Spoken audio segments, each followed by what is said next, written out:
Hello everyone, एक और फिर से आपका स्वागत है। और आज आपके लिए फिर से मैं एक नई वीडियो लेकर आया हूँ। पर्टिकुलरली कहूँगा कि क्लास 12th की अगर बिजनेस स्टडीज़ के बच्चे हैं, टॉपिक है आपका एलिमेंट्स ऑफ बिजनेस एनवायरनमेंट। और ये भी ऑन डिमांड वीडियो है, आप डिमांड करते जाइए, मेरे पास जितना टाइम होगा मैं आप ही के लिए स्पेंड कर रहा हूँ। तो यहाँ पर जो फर्स्ट क्वेश्चन मेरा बनता है, मुझे जो लगता है कि बिजनेस इन्वायरमेंट की बात कर रहे हैं तो सबसे पहला क्वेश्चन ही बेसिक ही आपसे पूछा जा सकता है आपके वाइवा में कि सोशल इन्वायरमेंट क्या होता है। क्योंकि देखो इसके जो एलिमेंट्स हैं तो उसमें सोशल इन्वायरमेंट भी आता है। तो सोशल इन्वायरमेंट की डेफिनेशन क्या है, ऑलरेडी आपके सामने मेंशन है कि it represents customs and traditions, values, culture, social trends, beliefs, norms and ethics of a society in which business enterprises operate।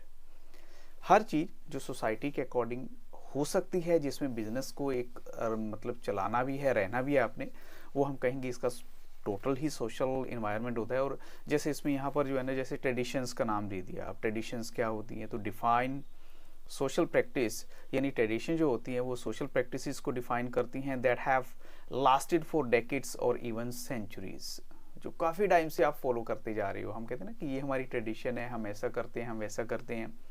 जैसे इसमें सेलिब्रेशन हो गई कुछ फेस्टिवल्स की, लाइक दिवाली का फेस्टिवल है, ईद है, क्रिसमस है, गुरु पर्व एटसेट्रा। ये कुछ एक में इन्होंने एग्जांपल दिए हैं। तो ये प्रोवाइड करते हैं आपको significant financial opportunities for greeting card companies, यानी उन लोगों के लिए जो इसी मौके में बैठे होते हैं, अभी चलो ग्रीटिंग कार्ड्स प्रिंट कर दो। जैसे स्वीट शॉप्स होगी, गिफ्ट शॉप होगी, तो उनका तो बिजनेस इन्हीं दिनों में ज़्यादा चलता है। शादियों का सीज़न होगा तो तब चलेगा उनका काम जो है बढ़िया वाला। ऐसे कुछ एक हमारी वैल्यूज़ हैं, वैल्यूज़ जिनको हम फॉलो करते हैं, means refer to concepts that a society holds in higher esteem and individual freedom, social justice, equality of opportunity and national integration. ये कुछ एक एग्जाम्पल्स हैं वैल्यूज़ के। ये भी मान सकते हैं, एग्जाम्पल लें, a business enterprise must give equal status and same wages to male and female workers और working at the same level. ये भी एक वैल्यू का ही पार्ट हो जाता है, ये अगर ऐसा होना चाहिए। ऐसे ही सोशल के साथ साथ हमारा पॉलिटिकल इन्वायरमेंट जो है वो क्या होता है, ये आपसे टीचर आपका पूछ सकता है कि बताइए पॉलिटिकल एनवायरनमेंट से क्या मतलब हुआ। तो पॉलिटिकल एनवायरनमेंट का मतलब है पॉलिटिकल कंडीशंस, जैसे कि general stability and peace in the country. इसके अलावा specific attitudes that elected government representatives hold towards business.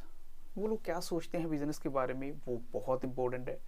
Political level पे वो आपके लिए क्या कर सकते हैं, that is also more important. ऐसे टेक्नोलॉजिकल इन्वायरमेंट क्या होता है, जिसमें साइंटिफिक इम्प्रूवमेंट्स की बात की गई है और इनोवेशंस की, which provides new ways of producing goods and services and new methods and techniques of operating a business. तो आप अपने बिजनेस को कैसे ऑपरेट करेंगे, उसमें सारा ये बता रखा है इन्होंने।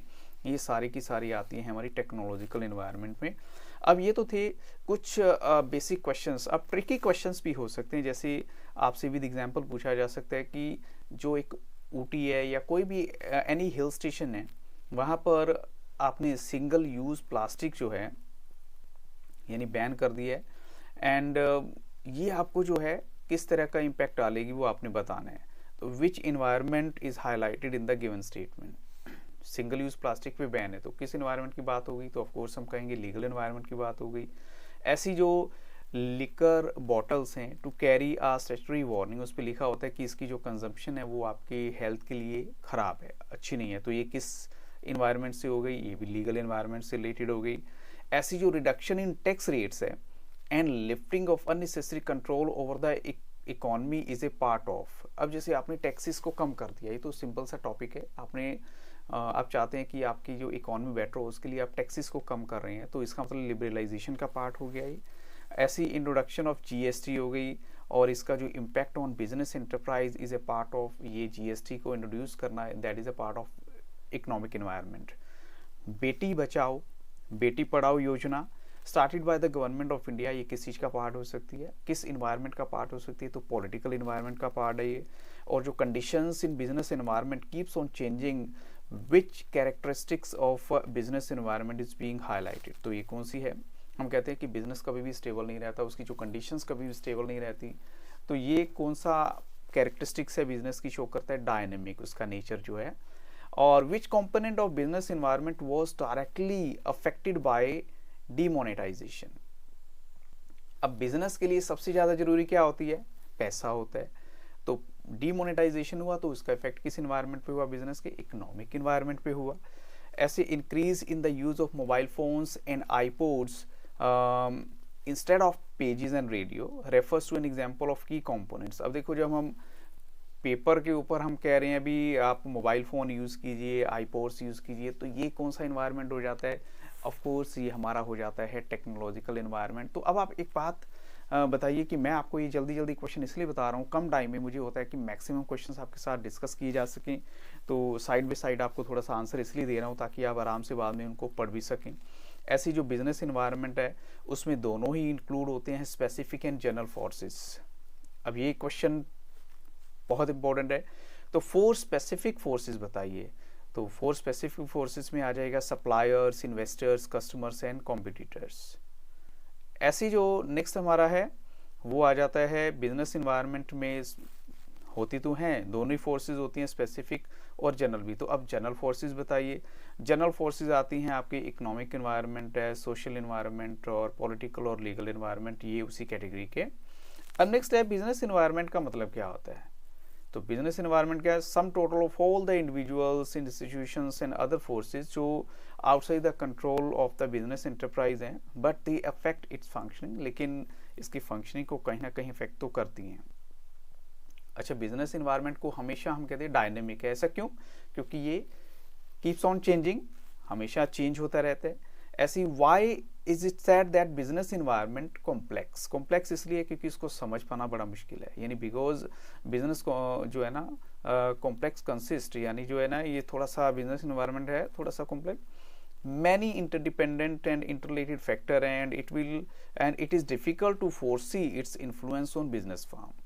तो कहीं ना कहीं आपको मुश्किल हो जाता है इसको समझना, इसलिए इसको थोड़ा सा जो है ना कॉम्प्लेक्स कहा गया है। तो हम कहेंगे ये इजी नहीं है। अब नेक्स्ट मेरा क्वेश्चन है यहाँ पर, why is it said that business environment is uncertain. अब वही है, कॉम्प्लेक्स है, अनसर्टन है, because it is very difficult to predict the trend of business environment with full accuracy. So इसलिए भी इसको हम कह सकते हैं कि ये क्या है, अनसर्टन सा रहता है, इसमें श्योरिटी कुछ भी नहीं होती कि किस वक्त जो है क्या होगा।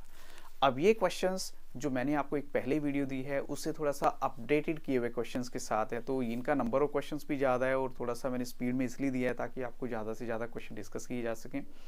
और दूसरा बच्चों, मैं आपको यही बोलूँगा कि आप बिल्कुल फ्री हैंड आप मेरे कमेंट सेक्शन पे जाके किसी और तरह की वीडियो की रिक्वायरमेंट है तो कमेंट सेक्शन में जाके बताइए। क्लास 12 के इंग्लिश के सब्जेक्ट को लेकर, फिजिकल को या हिस्ट्री, ज्योग्राफी या आपके पास साइकोलॉजी है और इवन आपके पास अगर अकाउंटेंसी है, इकोनॉमिक्स है, तो आप कमेंट सेक्शन में जाके मुझे बोल सकते हैं कि you want viva based video of this chapter और इंपॉर्टेंट क्वेश्चंस भी इस वीडियो ऑफ दिस चैप्टर में आपको ऑलमोस्ट वही क्वेश्चंस दूंगा जो आपको बोर्ड के एग्जामिनेशंस में कहीं ना कहीं 100% हेल्प करेंगे। So I wish you all the very best, thank you very much. अगर वीडियो अच्छी लगी तो लाइक जरूर कीजिएगा, क्योंकि आपका लाइक करने से कुछ जाएगा नहीं, लेकिन मुझे कम से कम ये खुशी मिल जाएगी कि चलो आपने मेरी वीडियो को लाइक किया है। So thank you very much and have very nice day.